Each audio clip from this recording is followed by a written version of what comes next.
ప్రవృత్తి పరంగా జరిగే దిశలో కేసీఆర్ గారికి నోటీసులు ఇవ్వడం అనేది జరిగింది. వీళ్ళకి ఇదే పనిగా ఉంటుందన్న. నెల 2 నెలల కిందేమో కేటీఆర్ గారికి ఫార్ములా ఈ కేసు మీద నోటీసులు ఇస్తారు, హరీష్ రావు గారికి నోటీసులు ఇస్తారు కాళేశ్వరం ప్రాజెక్ట్ అని. ఇప్పుడు కేసీఆర్ గారి మీద ఇస్తారు. మొన్నటి వరకు ఏమో కవితక్క గారు వేరే పార్టీ పెడుతున్నారు, కవితక్క గారు వేరే వర్గము, హరీష్ రావు వేరే వర్గం, కేటీఆర్ అన్ని వర్గాలు ఒకటే అన్న. కేసీఆర్ వారి వర్గం మేము.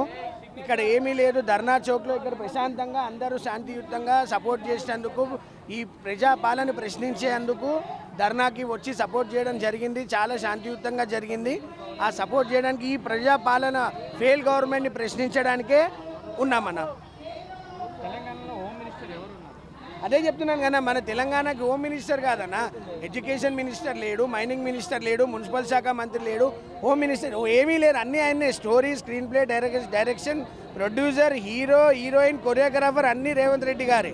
సో ఎందుకంటే 18 నెలల ఈ పాలనలో వీళ్ళు ఇచ్చిన 6 గ్యారంటీలు అమలు కాలేదు, 420 హామీలు అమలు కాలేదు, ఏమీ కాలేదు. ఉన్ని మాటలు చెప్పుకుంటా డైవర్షన్ పాలిటిక్స్ కోసం వీళ్ళు ఆ వర్గం, వీళ్ళు ఈ వర్గం, వీళ్ళు ఈ వర్గము, వీళ్ళకి నోటీస్ ఇద్దాం, వాళ్ళకి నోటీస్ ఇద్దామని డైవర్షన్ పాలిటిక్స్ చేసుకుంటా టైంపాస్ చేసి 2 ఏళ్ళు గడిపేసిర్రు.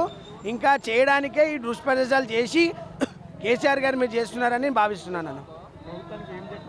ప్రభుత్వానికి ఒకటే చెప్పాలనుకుంటున్నాం అన్న, మీకు చాలా తక్కువ సమయంలో చాలా మంచిగా చిన్న ఏజ్లో మన ముఖ్యమంత్రి గారికి అవకాశం వచ్చింది.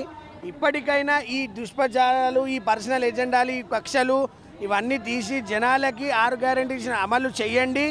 ముఖ్యంగా రైతులని రుణమాఫీ చేయండి, రైతు బంధు ఇవ్వండి. మొన్న జరిగిన తెలంగాణ ఫార్మేషన్ డేలో అన్ని పార్టీ వాళ్ళని కలుపుకొని చేయాలి.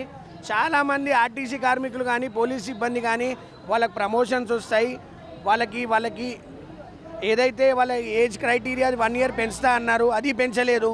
ప్రమోషన్స్ ఇవ్వలేదు. వాళ్ళకి అట్లీస్ట్ ఏదన్నా బోనస్ లాంటివి ఇస్తానని చాలా ఎక్స్పెక్ట్ చేశారు, ఇప్పటికీ ఏం చేయలేదు.